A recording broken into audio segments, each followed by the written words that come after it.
তাহলে যে ব্যক্তি বিদেশে আছে, বোর নামে উইল করে গেছে বা বোর নামে টাকা পাঠায়, এটা হলো চরম বোকা। এই বোকা ও শুধু বাড়ি পাবে তা না, বাড়ি হারাবে তা না, বউটাও হারাবে। এরকম ফেসবুকে প্রায় আসে, আপনারা দেখেছেন ফেসবুকের কল্যাণে। বিদেশ থাকে, কঠিন পরিশ্রম করে টাকা পাঠায়, সেই টাকা ও যখন বিদেশ থেকে বাড়িতে আসে তখন এই বাড়িতে ওর জায়গা হয় না। ও যখন বাড়িতে আসে তখন এই বাড়িতে ওর জায়গা হয় না। বিদেশ সম্পর্কে আপনাদের কার ধারণা আছে আমি জানি না, তবে আমার একাধিক রিলেটিভ পার্সন বিদেশে থাকে, বিশেষ করে ফ্রেন্ড সার্কেলের মধ্যে। তাদের সাথে কন্টিনিউ আমার কনভারসেশন হয়।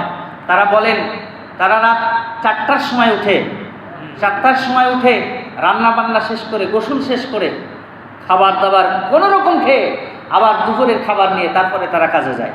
রাত 10টায় আসে, কেউ 8টায় আসে, এসে রান্না করে খেয়ে তারপরে ঘুমায় কখন, এরপরে মাঝখানে ইচ্ছা হয় যে ফ্যামিলির লোকদের সাথে কথা বলি, ফ্রেন্ডদের সাথে কথা বলি, তারপরে তারা রাত জেগে ফোনে কথা বলে, এরপর আবার পরের দিন সকালে চলে যায়। এই যে পরিশ্রম তারা করে, এই পরিশ্রমের টাকা বাবার নামে অথবা স্ত্রীর নামে, যারা স্ত্রীর নামে পাঠায় এরা চরম বোকা। কোরআনে বলছে, আল্লাহর নবী বলছেন, তোমার ইনকামের সকল সোর্সের হিসাব তোমার স্ত্রীকে দিও না। আল্লাহর নবী বলছেন, কারণ আল্লাহ সুবহানাহু ওয়া তাআলা মহিলাদেরকে কীভাবে বানিয়েছেন, তাদের মাইন্ড সেট আপ কেমন তৈরি করেছেন, আল্লাহ এটা সব থেকে ভালো জানে, আর আল্লাহর নবী সব থেকে ভালো জানে। এই জন্য আল্লাহর নবী এই ব্যাপারে বলেছেন, তোমার ইনকামের সকল সোর্স তোমার স্ত্রীকে বলো না। বললে আপনি তো দিনা হয়ে যাবেন, ঋণী হয়ে যাবেন। আপনি দান করতে পারবেন না, সদকা করতে পারবেন না, সাদাকা করতে পারবেন না। তাহলে যে ব্যক্তি বিদেশে আছে, বোর নামে উইল করে গেছে বা বোর নামে টাকা পাঠায়, এটা হলো চরম বোকা। এই বোকা ও শুধু বাড়ি পাবে তা না, বাড়ি হারাবে তা না, বউটাও হারাবে, বাড়ি সহ সব হারায় যাবে, ও পাবে না। অধিকাংশ ক্ষেত্রে এরকমই হচ্ছে। আর যে বাবা ইচ্ছা করে ওই ছেলেটার নামে, ছেলেটার দিনরাত পরিশ্রম করে, বাবাটা ইচ্ছা করে ছেলের নামে, ছেলের সম্পদ ছেলেকে দেয়নি, একটু টাল্টি পাল্টি করে ফেলেছে, তাহলে ওই বাবা চিরতরে জাহান্নামে হবে, জাহান্নামে ইনশাআল্লাহ, যদি বাবা সন্তান যদি মাফ না করে দেয়, আর যদি হক যথার্থ আদায় না। তাহলে আমরা অধিকাংশ সময় এরকম দেখি, ফুপুর জমি লিখে নেয়, ভাইয়ের জমি লিখে নেয়, ভাই বেঁচে নেই, ছেলে মেয়ে আছে, তার জমি লিখে নেয়, বা নিজের জমিটা শুধু ছেলের দিয়ে দিল, মেয়েকে দিল না, বা মেয়েকে দিয়ে দিল, ছেলেকে দিল না। এটা চরম পন্থায় জাহান্নামী, এ ব্যাপারে কোনো সন্দেহ নেই।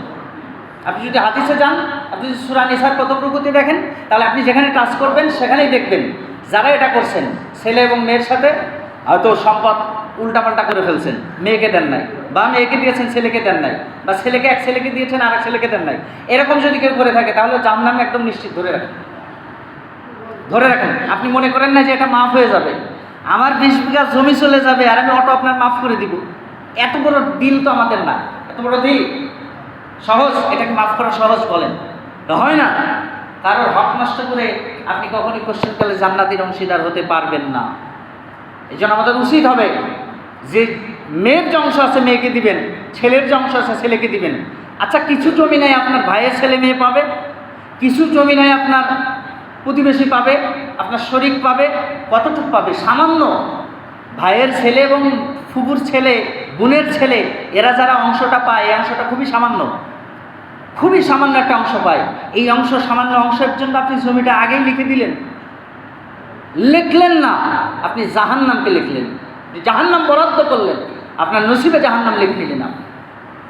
তো বাংলাদেশে যতগুলো হারাম পন্থায় উপার্জনের পদ্ধতি আছে, যতগুলো হারাম পদ্ধতি আছে, বাংলাদেশের তো ম্যাক্সিমামই হারাম, যতগুলো হারাম পদ্ধতি আছে তার মধ্যে এটা হলো জঘন্যতম হারাম পদ্ধতি, যে বাপ তার মেয়েকে লিখে দিয়েছে, ছেলেকে দেয় নাই, বা ছেলেকে লিখে দিয়েছে, মেয়েকে দেয় নাই, অথবা বিদেশ থেকে টাকা পাঠাইছে, সেই টাকাটা যথার্থ ব্যবহার না করে তিনি অন্য কাজে লাগাই দিয়েছে। এইটা যদি কেউ করে থাকেন, এইটার সাথে যদি কেউ সম্পৃক্ততা থাকেন, তাহলে আপনি ভুলের মধ্যে আছেন, চরম ভুলের মধ্যে আছেন। ইনশাআল্লাহ তওবা করে আল্লাহর দিকে ফিরে আসেন, যথার্থ হক আদায় করে দেন, যার কাছে ভুল করছেন মাপ চেয়ে নেন, তার যথার্থ হক ফিরাই দেন, যে ভাই এই যে ভুল করছিল